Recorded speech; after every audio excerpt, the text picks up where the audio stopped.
జమ్మూ కాశ్మీర్లో 10 ఏళ్ల తర్వాత అసెంబ్లీ ఎన్నికలు జరుగుతున్నాయి. కేంద్ర పాలిత ప్రాంతమైన అక్కడ నేడు తొలి విడత ఎన్నికల పోలింగ్ ప్రారంభమైంది. మొదటి దశలో 24 అసెంబ్లీ సీట్లకు ఎన్నికలు జరుగుతున్నాయి.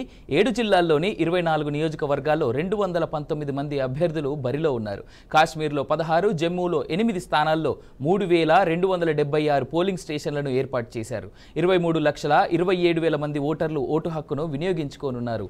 LOC దగ్గరున్న పోలింగ్ స్టేషన్లను అదనపు బలగాలను మోహరించారు. కట్టుదిట్టమైన భద్రత మధ్య పోలింగ్ కొనసాగుతోంది. స్థానిక పోలీసులతో పాటు అదనంగా 300 కంపెనీల పారా మిలిటరీ బలగాలను మోహరించారు.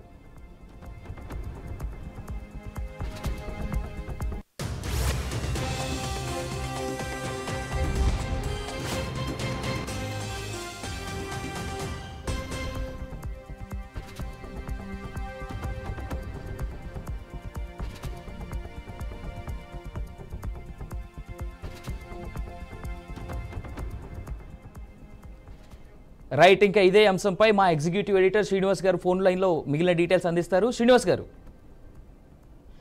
చెప్పండి, కాశ్మీర్లో పోలింగ్ ఏ విధంగా, జమ్మూ అండ్ కాశ్మీర్లో పోలింగ్ ఏ విధంగా జరుగుతుంది, అక్కడ ఏర్పాటు చేసినటువంటి ఏర్పాట్లు ఏ విధంగా ఉన్నాయి?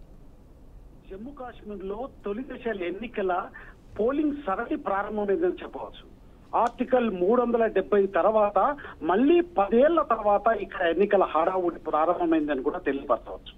అయితే ఈ రోజు జరుగుతున్నటువంటి మొదటి దశ ఎన్నికల్లో కేవలం 28 స్థానాలకు మాత్రమే పోలింగ్ జరుగుతుంది. ఈ 24 స్థానాలకు 219 మంది అభ్యర్థులు పోటీ పడుతున్నారు. అయితే దీంట్లో కాశ్మీర్లో 16 అసెంబ్లీ స్థానాలు, జమ్మూలో 8 స్థానాల్లో పోటీ జరుగుతుంది. అయితే ఈ అత్యంత ప్రతిష్టాత్మకమైనటువంటి ప్రాంతాలు ఏవైతే ఉన్నాయో ఆ ప్రాంతాలలో స్థానిక పోలీసులతో పాటు 300 కంపెనీల పారామిలిటరీ బలగాలను మోహరించి ఉన్నారు.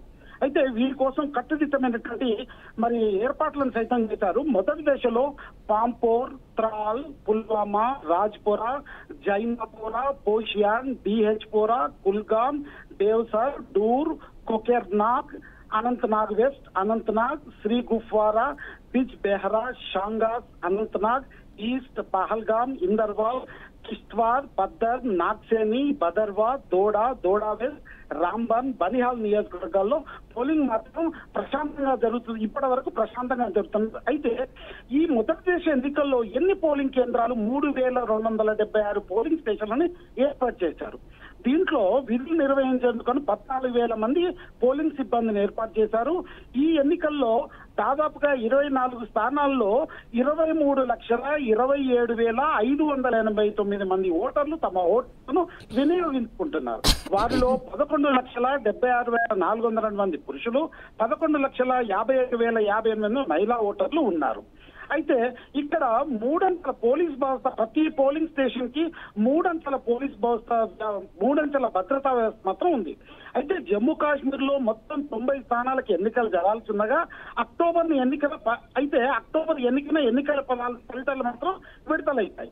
ఈ మొదటి అసెంబ్లీ దశ పోలింగ్ నేపథ్యంలో తమ ఓటింగ్ హక్కును నిర్వహించుకోవాలని ప్రధాని మోదీ సైతం పిలుపునిచ్చారు. ఓటర్లంతా పెద్ద సంఖ్యలో పాల్గొని ప్రజాస్వామ్య పండుగను జరుపుకోవాలని ఆయన ప్రత్యేకంగా జమ్మూ కాశ్మీర్ ప్రజలకు తమ పిలుపును ఇచ్చారు. రైట్ శ్రీనివాస్, ఒక మాట చెప్పండి, ఇప్పుడు వరకు ఎంత పర్సెంటేజ్ పోలింగ్ అయినట్టుగా మనకు ఉన్నటువంటి సమాచారం, అదే విధంగా ఎన్ని లక్షల మంది ఇప్పటి వరకు ఈ యొక్క ఓటు హక్కును వినియోగించుకున్నట్టుగా మనకు తెలుస్తా ఉంది? కేవలం 23,27,508 మందిలో కేవలం ఇప్పటి వరకు జరిగినటువంటి పర్సంటేజ్ శాతము కేవలం 12% మాత్రమే జరిగింది మనకి అధికార వర్గాల నుంచి తెలుస్తున్నటువంటి సమాచారం. ఈ 12% మాత్రమే జరుగుతున్నదంటే దాదాపు ఓటింగ్ శాతం సాయంత్రం వరకు కూడా 60 నుంచి 70 వరకు దాటేటువంటి పరిస్థితి ఎంత మాత్రం లేకపోలేదు. అయితే ఇందులో ఈ 12% అన్నప్పుడు దాదాపు ఇప్పటి వరకు జరిగినటువంటి పరిస్థితి ఏంటంటే దాదాపు 2 లక్షల ఓటింగ్ మాత్రమే, 2 లక్షల చిల్లర ఓటర్లు మాత్రమే తమ ఓటు హక్కును వినియోగించుకున్నట్టుగా అధికార వర్గాల నుంచి మనకు తెలుస్తున్న సమాచారం. Right Srinivas, thank you so much for more details. Right.